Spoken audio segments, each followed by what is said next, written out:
قاہرہ صاحب، سب سے پہلے تو آپ یہ بتائیں کہ زرداری صاحب 2018 میں دوبارہ صدر بننے کے لیے تیار نہیں تھے.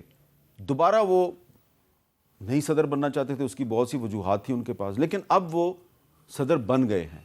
کیا وہ بادل نخواستہ صدر بنے ہیں یا پارٹی نے ان کو کہا کہ آپ صدر بن جائیں؟ میر صاحب، جو پارٹیوں کے کچھ فیصلے وہ ہوتے ہیں جو اصولوں کے پر مبنی میں نہیں. آپ اپنی پارٹی کے مینیفیسٹوز ہیں اس کو، وہ تو آپ کے لیے لانگ لاسٹنگ ہوتے ہیں اور بیسک پرنسپلز ہوتے ہیں. کچھ فیصلے آپ وقت کے اوپر کرتے ہیں لیکن حالات کے تحت. اس وقت کے حالات کیا تھے اس کے مطابق انہوں نے بات کہی تھی. آج حالات نے پلٹا کھایا ہے کہ ہمارے پاس اس کے علاوہ اور کیا آپشن تھا، اور پارٹی کی سی نے انہیں کہا کہ آپ ملک کے صدر کا انتخاب لڑیے. ہم ایگزیکٹو اگر اس وقت حکومت کا ساتھ دے رہے ہیں اور ہم ایگزیکٹو اتھارٹی میں نہیں ہیں تو ہم جائز طریقے سے یہ سمجھتے ہیں کہ صدر ہاؤس، جہاں سے ہمیشہ اکثر وہاں سے ایوانوں پہ اور جمہوریت پہ اور وزیر اعظم پہ حملے ہوتے رہے، وہاں سے آصف زرداری صاحب کی صورت میں مفاہمت کی بنیاد پہ بیٹھا ہوا یا مفاہمت کا ایک بادشاہ بیٹھا ہوا جو چیزوں کو ساتھ لے کے چلنے کا اور سب کو اکٹھا کر کے اجتماعی فیصلہ سازی کا جو تجربہ رکھتا ہو، ایسی شخصیت کا بیٹھنا اس حکومت کو چلانے کے لیے بہت ضروری ہے. یہ پارٹی کا فیصلہ تھا. اچھا ولید اقبال صاحب، زرداری صاحب کو 2019 میں پتا تھا کہ عمران خان صاحب کی حکومت اپنی مدت پوری نہیں کرے گی، اور پھر وہ اس نے مدت پوری نہیں کری. اب آپ کو کیا لگتا ہے کہ شہباز شریف صاحب کی کابینہ نے آج حلف اٹھا لیا ہے اور زرداری صاحب نے ان کا حلف لیا ہے، کیا شہباز شریف صاحب کی حکومت آپ کو اپنی مدت پوری کرتی ہوئی نظر آ رہی ہے؟ دیکھیں جی، اس مرحلے پر تو کچھ کہنا ممکن نہیں ہے.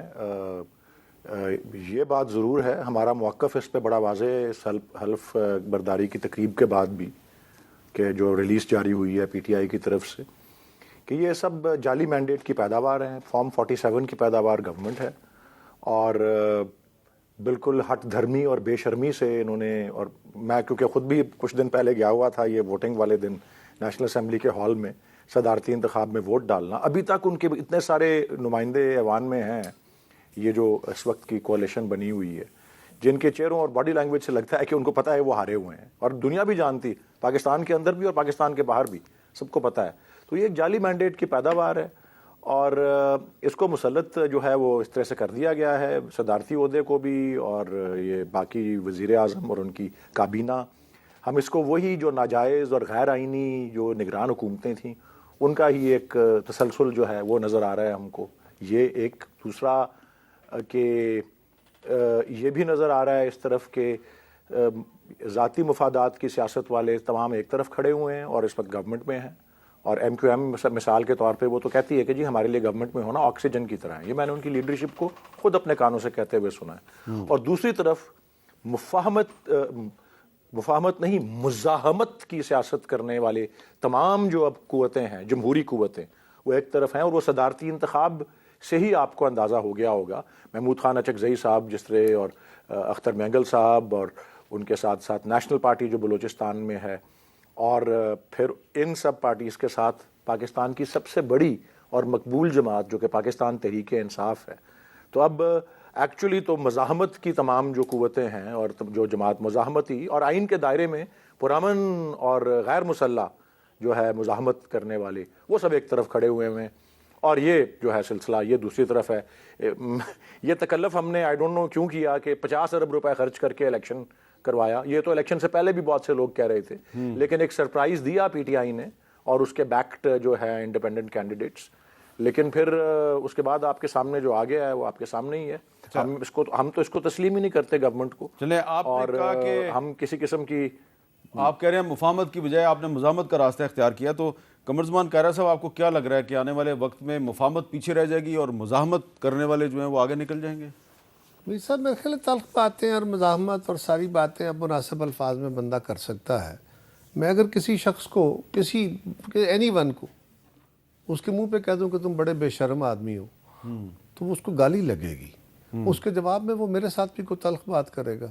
تو میرا خیال ہے ہمیں مناسب الفاظ میں اپنے موقف کو دینے میں، کسی کے اوپر تنقید کرنے میں، تلخ بات کہنے میں بھی بڑے اچھے الفاظ ہو سکتے ہیں تو کہنے چاہیے. نیشنل پارٹی نے تو ووٹ نہیں دیا محمود خان اچکزئی صاحب کو، ان کے تو صوبے سے ان کو کوئی ووٹ ہی نہیں ملا. اگر نیشنل پارٹی ووٹ دیتی ہاں یہ بات آپ نے کی ہے کہ بلوچستان سے محمود اچک زئی صاحب کو ایک ووٹ بھی نہیں ملا, لیکن پنجاب سے ان کو 100 ووٹ پڑ گئے ہیں. نیچرلی ان کو 100 ووٹ ان کے جو سنی تحریک والوں نے ان کو ووٹ دیا ہے تو ان کا حق بنتا تھا. لیکن میں تو ویسے کہہ رہا ہوں کہ وہاں نیشنل پارٹی کے ووٹ تھے, پنجاب میں تو ان کے ووٹ نہیں تھے, تو میں صرف اس حد تک بات کہی ہے. باقی گزارش یہ ہے کہ الیکشن ہو گئے. میر صاحب, اس ملک کے اندر الیکشن 2018 کا بھی تھا, 2013 کا بھی تھا, اسی طرح کے سوال تھے. اور 2018 کے انتخاب میں بھی ہم کہہ رہے تھے کہ 3 دن بعد الیکشن کا رزلٹ آیا ہے اور ہمیں کہا گیا کہ جاؤ یہ فورم ہے, جاؤ سپریم کورٹ کے راستے ہیں. ہم یہ نہیں کہہ رہے. الیکشن ہو گئے, اس پہ کچھ جماعتوں کو بہت اعتراض ہے, کچھ کو ذرا کم اعتراض ہے. اوکے, اب اس کو کیا کرنا ہے, اس کا طریقہ کار کیا ہے؟ فرض کریں کہ اس الیکشن کے عمل کو آپ کے کہنے کے مطابق ٹھیک کرنا ہے, تو ٹھیک کرنے کے لیے تو فورم موجود ہے, ان فورمز پہ جانا پڑے گا. ایک فورم کو آپ مانتے نہیں ہیں, اس کا نام الیکشن کمیشن ہے. دوسرا الیکشن ٹریبیونل ہے, آپ کہتے ہیں وہاں بھی بیٹھے ہوئے لوگ اچھے نہیں ہیں, ان کو بھی نہیں مانتے ہیں. تو بھائی آپ کے پاس جو ثبوت ہے آپ کو وہاں تک تو جانا پڑے گا. الٹیمیٹلی آپ کو سپریم کورٹ میں بھی گئے ہیں, عدالتوں میں بھی گئے ہیں, ہائی کورٹوں میں گئے ہیں, تو کسی طرف تو کسی فورم پہ جا کے ایڈجوڈیکیٹ ہوگا نا. میں اور حامد میر صاحب بیٹھ کے اس پروگرام کے اندر تو یہ نہیں کر دیں گے کہ فلاں بندہ ہاؤس میں جا کے بیٹھے گا, فلاں نہیں بیٹھے گا, فلاں جو ہے اس کا مینڈیٹ جعلی ہے, فلاں کا اصلی ہے. اور تیسری گزارش یہ ہے کہ فرض کریں ہمارے یہ سنی تحریک والے ساتھی جو ہیں, سنی تحریک نہیں, سنی اتحاد کونسل, سنی اتحاد کونسل, سنی تحریک ایک علیحدہ پارٹی. ہاں یہ ٹھیک, آپ نے تھینک یو فار کریکشن. سنی اتحاد کونسل والے جو ہمارے ساتھی ہیں یہ کہتے ہیں کہ ہماری کوئی 160 سیٹیں ہیں, کوئی کہتا ہے 180 سیٹیں ہیں. ابھی تک اس پہ اتفاق رائے نہیں ہو سکا ان کا, جتنی بھی ہیں اچھی ٹیکنالوجی ہے ان کی وہ باتیں کرنے کی. لیکن فرض کریں 180 ہی ہے, مثال دیتا ہوں, تو کچھ سیٹیں تو اس کے بعد بچتی ہیں نا جو جنرلی باقی جماعتوں نے لی ہیں, کوئی پیپلز پارٹی نے لی ہوں گی, کوئی مسلم لیگ نے لی ہوں, ان کا بھی آپ مینڈیٹ کو ماننے کو تیار نہیں ہیں. ان کی طرف بھی آپ یہ کہتے ہیں کہ جی ہم ان کو بھی نہیں مانتے. تو اب کس کو مانتے ہیں؟ آپ پاکستان کے صرف ان ووٹرز کو مانتے ہیں جو آپ کے ووٹر ہیں, ان جماعتوں کو مانتے ہیں جو آپ کے ساتھ کھڑی ہیں. آپ ایم کیو ایم کو تانے دے رہے ہیں, ایم کیو ایم وہی ہے جو کل آپ کے ساتھ جو اتحاد میں بیٹھی تھی.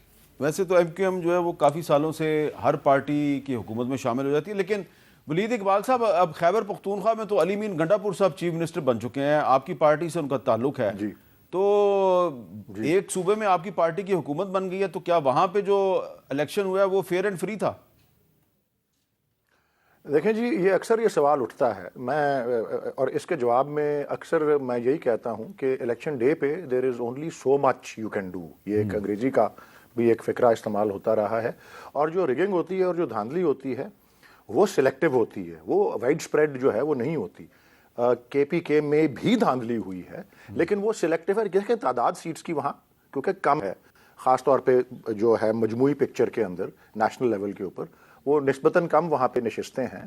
اور لیکن ہم کو بھی جس طرح تیمور جھگڑا صاحب والی سیٹ ہے, ایک مثال میں دے رہا ہوں, دیگر پارٹیوں کو ان پہ شکایت ہے, کچھ اور جہاں پہ کامیاب ہوئی ہیں پارٹیاں, کسی کو پی ٹی آئی سے بھی شکایت ہے.